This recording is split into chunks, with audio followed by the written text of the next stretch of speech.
Hello, my friends. TheAndrata here, and welcome back to episode 18 of our Astropolis Let's Play series, where today we are working on, diving into Mekanism, getting ourselves metallurgic infusers set up, getting into some XNet, and starting to work on trying to automate metallurgic infusers. It's new, it's interesting, because we've never done it with AE2 before, so let's see what we get into. Welcome back, my friends, to another wonderful day here in the world of TheAndrata, where today we have stuff and we have things to do. So last episode we left off, we had went into Venus, we had done some stuff. It's been a couple days since I recorded because again, I'm a little behind. So I'm recording this on Thursday as this goes live Friday. So kind of got to refresh myself what happened. We went into Venus and it was not a very friendly place. It was fairly hostile to us. Somebody said that the Venus Tourist Board needs to do a little bit of work, make sure that, you know, their advertisements weren't the greatest. It was talking about how it was like this nice, lovely area, nice sun, not too hot, tropical. And then we get there and the whole place is on fire and everybody wants to kill us. Okay, so not cool, not fun, but it worked. So went over there, we did our thing, we got our stuff, and we're good to go. In between episodes, I went over there again, and I did a few things. So we can go pop over there. Mainly it was just killing Enderman and blazes so we can get some blaze rods and stuff, and ender pearls. So I have built this structure around there. I just used clear glass around it, and then this so that we, at least when we spawn in, relatively, we should be safe. This is, if I press F7, a high light zone because just the portal is giving out light. So no enemies should spawn in here. They should all spawn out there. So we should be okay in theory. I also, on the other side, I walled in the portal so no enemies can walk through it. The only way to get in and out of the portal is this side. So then I just basically ran around here and, took out some Endermen and then came back, took out some Endermen, died 2 more times. So we have 2 more tombstone rewards before that, so yay us, but hey, we're here. And I got a soul receptacle out of that one and a merchant stone. Okay. All right, well, we got it. And yeah, that's basically where that's at. And then I got some ender pearls. I killed quite a few. I mean, we got 26 levels and I died 2 times. And so levels got reset and we're back up to 26. So, I mean, I killed quite a few mobs overall, ultimately. And during that time, it was a nice AFK time. So we've got some diamonds and some emeralds built up. We have some osmium, which is what matters right now for us. We have 110.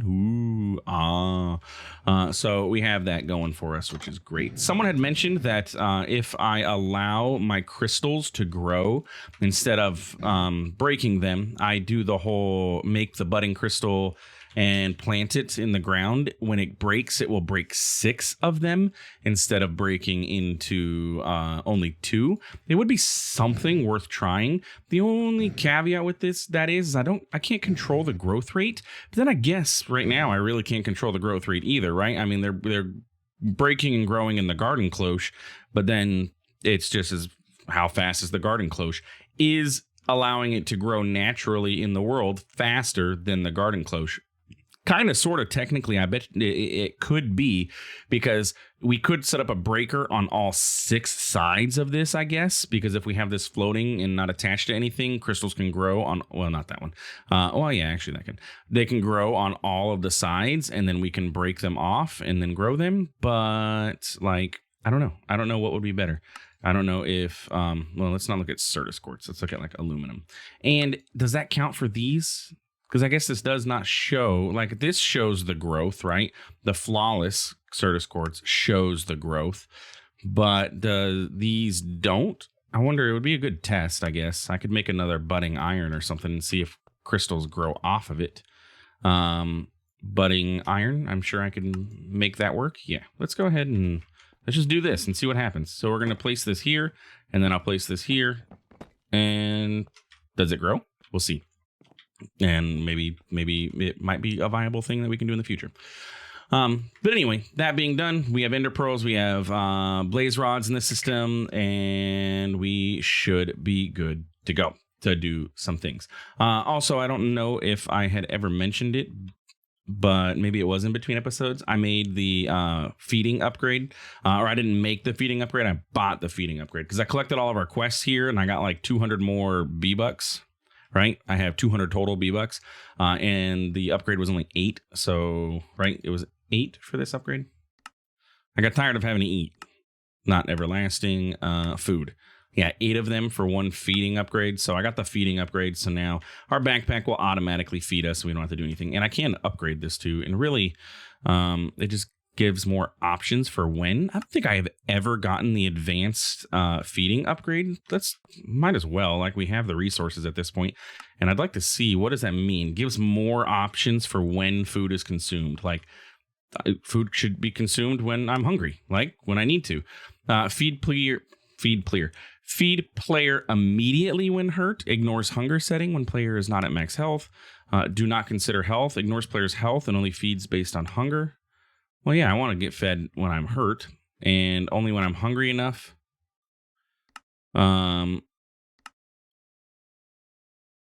Waste quite a few hunger points of the food. I mean, does it really make a difference? I'd like to just stay at full. That's fine.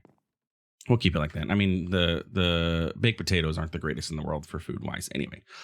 Okay, so what I'd like to do now, our next goal is, like I said last episode, we are really going to we're pushing towards getting this gas burning generator so that we can get our power centralized, so we don't have to worry about our power flowers anymore, our power flower towers. We could have centralized power. I could build a little structure up above, put power up there, and then we can work on, getting wireless or something along that line, right? So we don't have to have that we don't have to worry about that anymore. We can have a centralized power system, and an ethylene gas burning generator should generate enough power for us for quite a long time, right? It's one of the best power gens in most modded Minecraft packs. And from the Discord, this is literally the next tier. And a lot of people end game with the gas burning generator. You can build the nuclear reactor if you wanted to, and you can use it for the antimatter and stuff like that. But it's not 100% necessary. So really, gas burning generator is where we're at, and that will take us mid to end game, and then we'll see where we end up being. So in order to do so, we need to go through and we need to get ourselves metallurgic infusers. This is the first step to getting into Mechanism. Metallurgic infusers is going to be what we need. In order to do so, we're going to need steel, we're going to need a furnace, we're going to need osmium, got all that. What we need now is steel casings, as you see on my to-do list. Steel casings are going to require netherite ingots and a steel block and machinist research packs, okay? The only thing that we haven't crafted so far is the netherite ingots, hence why they are also on our to-do list. Oh, look, we have a crystal starting to grow. Okay, so this does work. Now, we do want to make it get to a large iron bud, but hey, crystals work. Before we begin, I do want to mention, so last episode, we had tried to use the smithing table, right, for crafting with a pattern provider in here to craft us the Fluix pickaxes. I did a little bit more research on how that works. AE2, you don't need a smithing table in order to do it. It does not have to be attached to the smithing table. So if I want a Fluix pickaxe, all I have to do is have the stuff in the systems. Let's make the things. I don't really need. Actually, I probably do need Fluix blocks on craft, but I'm not going to worry myself with it now. And then another pickaxe. Okay, so he put those in here, and then I ask for the Fluix pickaxe. It will now craft it. Bam. See, there we go. So kind of cool. You can automate smithing table recipes in just a regular pattern provider. It's also been mentioned that I need to I'm going to need to expand my AE2 system in the future. Once I get power taken care of, definitely something I want to do. But my one controller, I'm going to definitely max out on connections. We can kind of sort of see here where you're already using 5 of the 32, and we really haven't done terribly too much. There's also what's called the, I think it was the assembler chandelier that we can set up with our pattern providers and our molecular assembler. It's a known thing in AE2 setups apparently, so I need to look up how I'm going to go ahead and do something like that, but it allows us to hook up 32 assemblers, and when you have a pattern provider hooked up, it doesn't take up an extra channel, something like that. A little fuzzy on that mechanic, but we'll get it working. And we can have 32 molecular assemblers hooked up to one condensed cable and using all the channels on that one side, which is fine. And then with that being done, we can have a ton of auto crafting going on at any one time and not have to worry about it. And then we can even put acceleration cards in here to make it go super duper duper duper fast.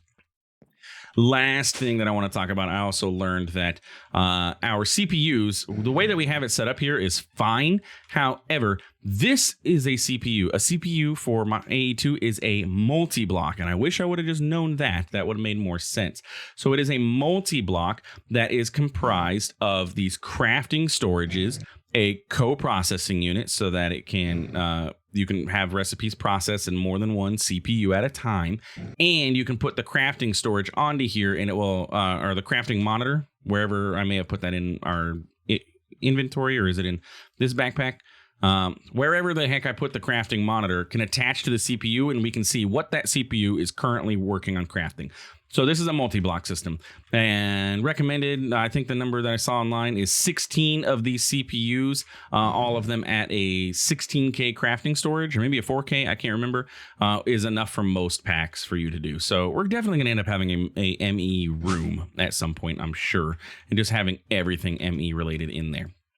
But like I said, power is what we need. So let's go ahead and shove all this stuff in there, and we need to get working on netherite ingots. Well, how do we make netherite ingots? We already have the netherite scrap. In order to get the netherite ingots, our only option here is for us to get netherite dust, and we either need to blast it or smelt it. We have a auto smelter available to us, so we'll smelt it, but we need to get netherite dust. Netherite dust is going to be made from gold dust and netherite scrap. Well, how do we get gold dust? Our good old friend, the crusher. So we need to get crushing on some gold, and if I remember correctly, before I had logged myself off, after recording last episode, I was smart.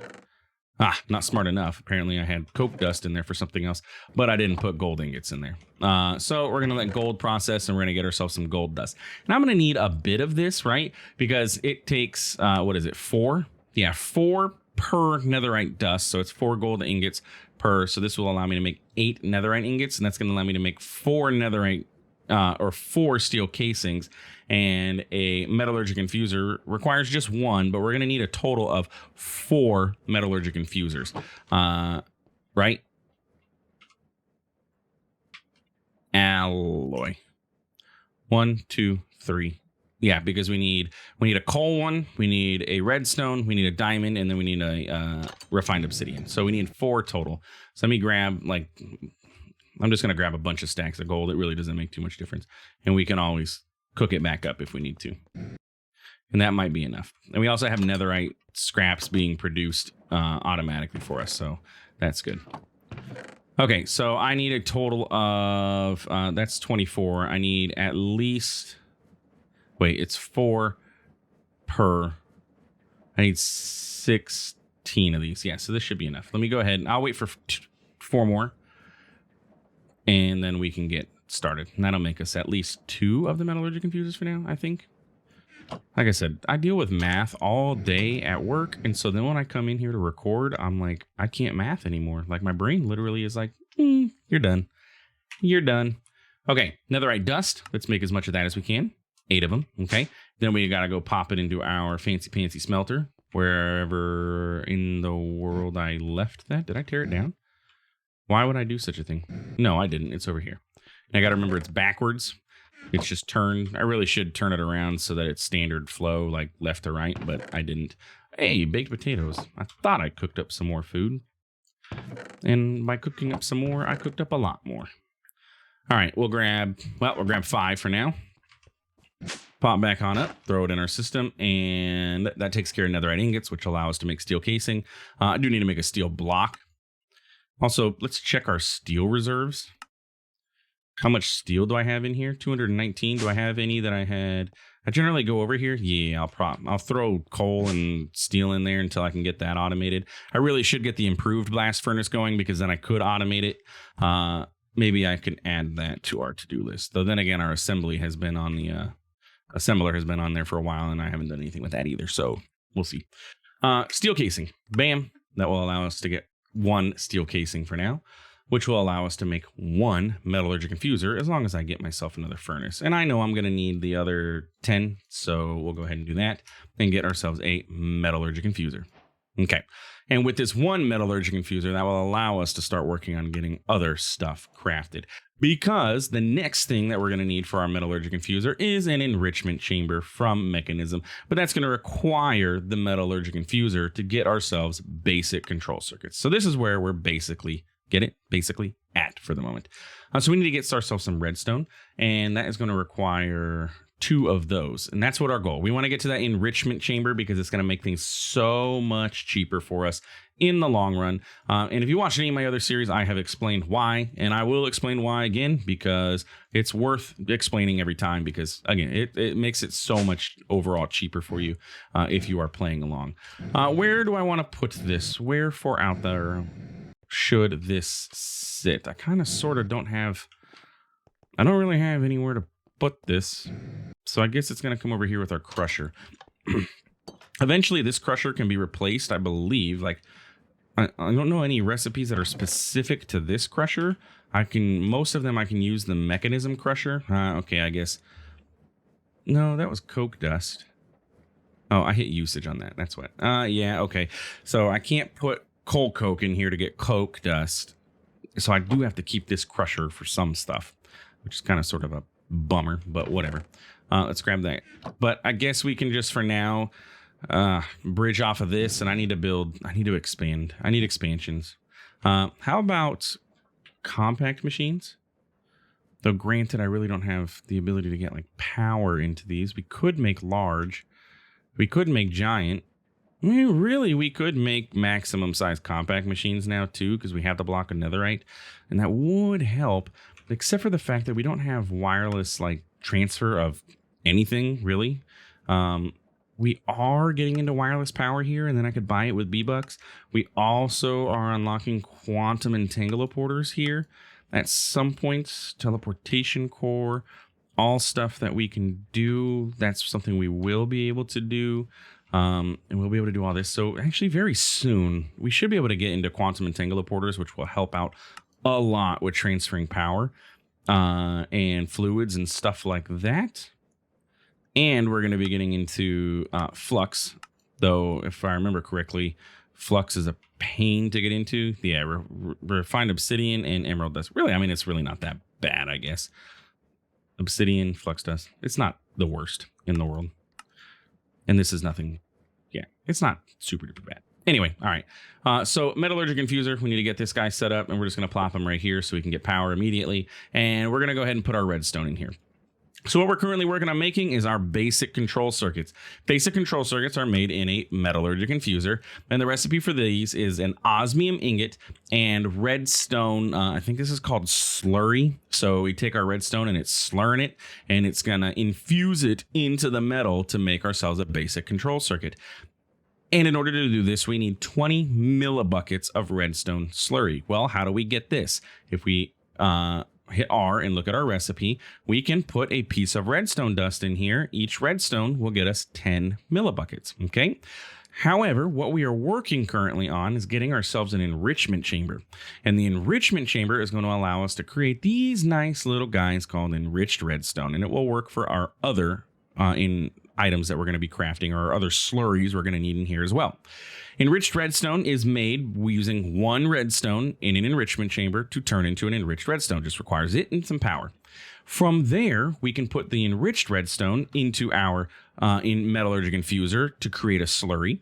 And what this is going to create from one redstone, because remember that's all it costs to make this, we get 80 millibuckets of redstone slurry.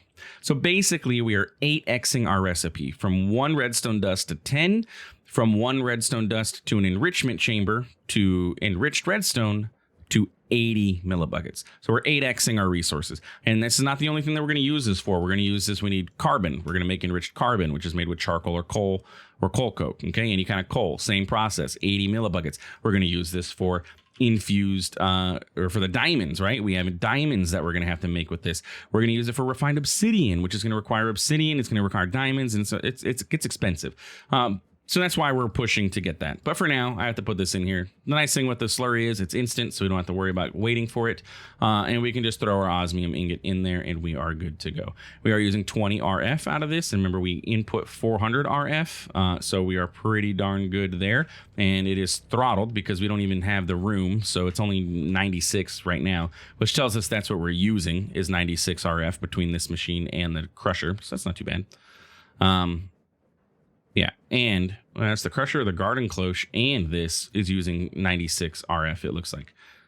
So this does only transfer out 256 RF per tick. So, yeah, okay. Basic control circuit acquired. So now we can go back up top, and that'll allow us to make that enrichment chamber. After I dump this gold dust in there, and I get us the rest of the netherite ingots that we are going to need. Or, well, apologies, netherite dust that we need.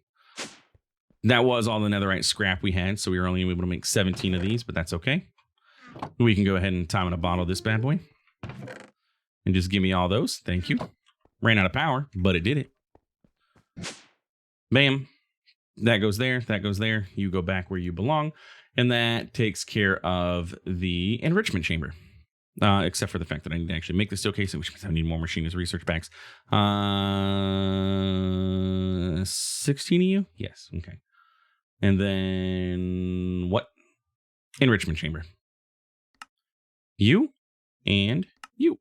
And now we have an enrichment chamber, which means we are able to make, oh, didn't want to do that one. We're able to make the cheaper versions of those items. And with the enrichment chamber and the metallurgic infuser, we should now be able to start working on automating all of this whole process, this whole chain of command that we're going to be doing.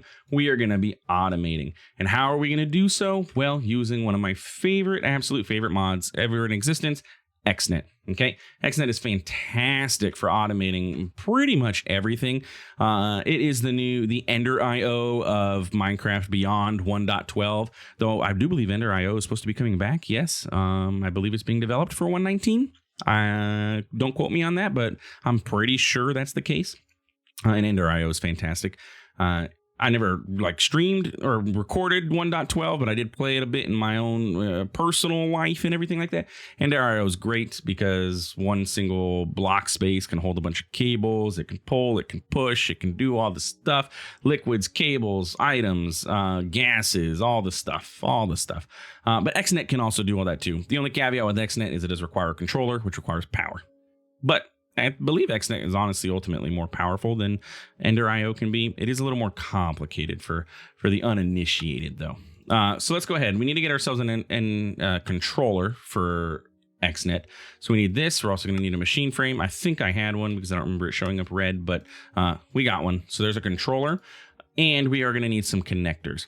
Now, we are going to need to get more metallurgic infusers for sure. I need a total.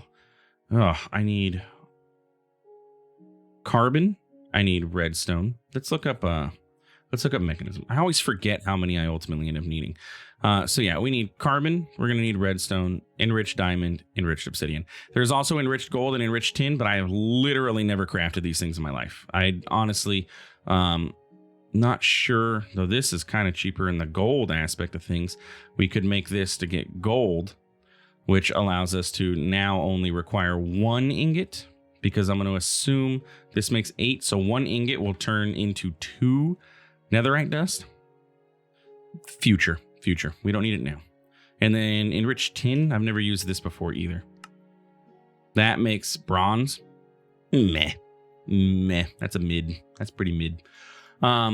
Let's go ahead and metallurgic infuser. So we need a total of at least 4 and eventually 5, because I think doing the netherite scrap in there is going to be ultimately better for us in the long run. But for now, we're okay. All right. So I can make 1 of these, 2 of these, 3 of these. Oh, yeah, I forgot. I'm thinking about the steel blocks. I'm like, man, I'm not going to have enough steel blocks. But we have it in a compacting drawer, so it should be fine. 4 of these, which is actually 1 too many, but that's okay.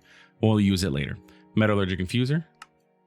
1, 2, 3, 4. And again, I just used that steel case. I said, oh, look, we don't need it. Well, I got the 5th one now for the gold. Power, crusher, really, yeah, I guess everything is going to have to come out of here. And I'm going to pull power forward. So we're going to actually disconnect this. I probably need to get an upgrade on this too to handle all this crafting that we're going to have going on this energy pipe here. But we'll just bring this forward and down for now, and then everything can sit here. So we need to get our controller set up, and the controller is going to be actually what controls, well, everything. So we're going to have the controller set up, and it can chill here, and we'll bring power somewhere. I'll route this however it needs to end up being soon. So metallurgic infuser, metallurgic infuser, metallurgic infuser, metallurgic infuser. Okay. I'm also going to want to get myself an interface from AE2. So we do have none of those. And I've never automated this with AE2. So we're going to be learning a part of this together. Do I have an interface? I do. Okay, so we have an interface. We are going to need cables, and I'd like to get advanced cables. They are expensive though, right? Like an ender pearl and a diamond per connector. That's a lot. However, ultimately, I believe it's going to be more beneficial for us to do it this way. So I'm going to need at least one for the enrichment chamber. I'm going to need one for the interface, and then I'm going to need one for all 4 of our machines. So that's a total of 6 of these bad boys. So I need to make this. So we need to get blue dye. That's just lapis, which we can just make a stack of that. I then need to make myself 6 of these. Yeah, okay, that's connectors. And then I need to turn them advanced. I should have the ender pearls for this because, like I said, I farmed up some endermen. And I got quite a lot. I think I have like maybe a full stack of ender pearls because luckily these things have looting, so it made it a lot easier to get the ender pearls. So there's advanced blue connectors. I'm going to need some network cables too, just so that we have it on hand, just in case. And the reason I'm going with advanced cables instead of just the standard connectors is because advanced connectors, and you'll see when we start actually setting this up, they have a very unique advantage over regular connectors in that they can have faux sidedness. And what I mean by faux sidedness is I mean that if I put it on the back, it can pretend to be on the front, or it can pretend to be on the top. So it's really super awesome in that regard. ME interface is going to need to chill somewhere. I guess I can stick it here. So it's, well, I was going to say symmetrical. It ain't symmetrical. And then I'll have to get a cable hooked up to it, but we can kind of sort of clear out some space so we can work and kind of see how this is going to work, right? Okay. And then we're going to need to get pattern providers for all of these. And, oh, I didn't put the enrichment chamber down, did I? Oh, phooey. Let's break you. Break you. Place you. And place you. And then place you. And the interface can sit at the end, I think. And I think, hey, we're symmetrical now. Okay, so the first thing we need to do, we need to get power into all these, and we're probably going to run out of time, so we might just get them powered up, and then I can work on getting upgrades in this, and then kind of sort of figure out how this is going to lay out. But we need to get everything connected, so we need to get connectors hooked up to all of our machines. I'm just trying to debate, do I want to do it in the back or in the front? I do need to get pattern providers hooked up to all of these, so it can input items, and I probably will just do that from the top. So if the top is going to be used for item input, the bottom can be used for item out. Well, the bottom can be used for anything, including power. And if we want to hide all cables, we can just do it like so. Okay. So we'll put this there. And I forgot one connector because the controller has to actually be hooked up to the network too. So let's grab a cable for that. A connector. It's you. Just a chest. Give me a chest. Oh my goodness. Can I just... Sometimes I hate the Ore Dictionary. There. Okay. Now I can make another connector. And then I can turn it advanced. Honestly, this one doesn't necessarily need to be advanced, but we'll take it. One concern I have here is whether these connectors are going to be able to hook up to this power from pipes. pipes. The way that the pipes mod works is that these actually don't take, as far as I know, they don't actually have power. They are just transferring. They have no internal buffer so that it's lag friendly kind of thing. So we'll have to see if our controller can actually see this. But based on the fact that there's nothing there, I'm going to go ahead and out on a limb and say, no, it was not able to connect to that. So we need to bridge this with a different kind of connector. And I think, honestly, my best bet for now is to just put a battery there. So let's get at Mekanism. Do I have an extra energy cube, or do I have the ability to craft one? I should be able to. Yeah, I'm just going to throw this there, mainly for laziness. I could hook up a basic energy cable there, and it honestly would probably be fine, but this will also give us a buffer. So we're going to set this. The top is going to be input. Everything else can be output. And then we can clean that up. Okay. And now that should connect. So if we come over here to our connector, we're going to see in here, we're going to see all of our items are connected. I do need to actually bridge this for the moment. We have to jump start our connector because you notice it has no power, right? So we have to jump start it so that way it can, well, run. So we need to get some power into there, and then that way it can start doing its thing. And what I mean by that is in our interface here, or in our GUI, we can create channels, right? We have different channels, and then each of those channels can interact with the blocks that we have our connectors connected to. Well, I need to create a power channel so we can get power to all of our devices. So we're going to go in here, we're going to cycle through till we get to XNet energy. We're going to create it, and I generally always tend to name this power, and it's almost always the first channel that I do is power. So we're going to say on our basic energy cube, we are going to click on it, click create, and we are going to say we want to extract from this, okay? And when you extract, it's going to extract from the side that it's attached to.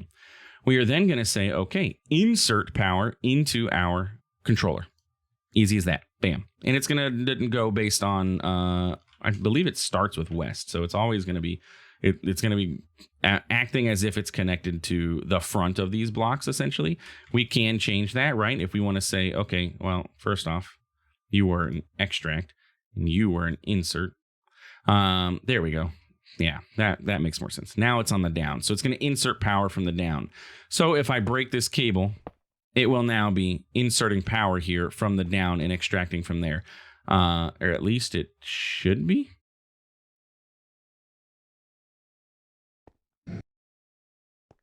Right? It is connected.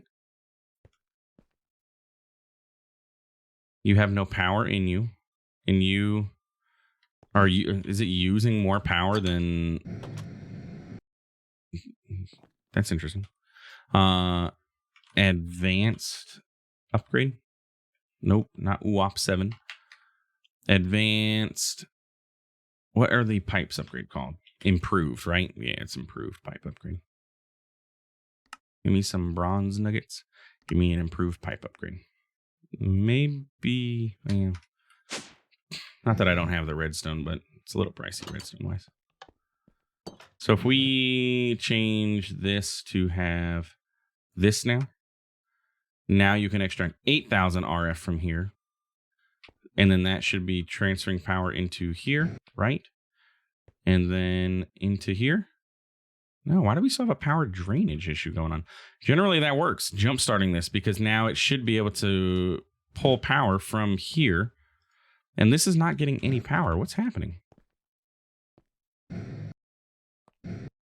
Where's the power getting sucked into that it isn't wanting to work? Input on the top. But it says no power is being input. Huh, interesting. What's happening? Extract from there. It's coming over here. Is this not counting as the top of the block for whatever reason? Let's just set them to input and output. Now it's working. Okay. Maybe because the way I placed that, maybe I hit shift click and everything. Now we're working though. All right, we're getting power. So now we can go to all of our machines and we can just turn it on. Insert, insert, insert, insert, insert. Bam. Now all of these machines have power. See? Easy as that. All from this one cable. The magic is going to come from next episode when we go ahead and actually start setting up the automation for this whole thing.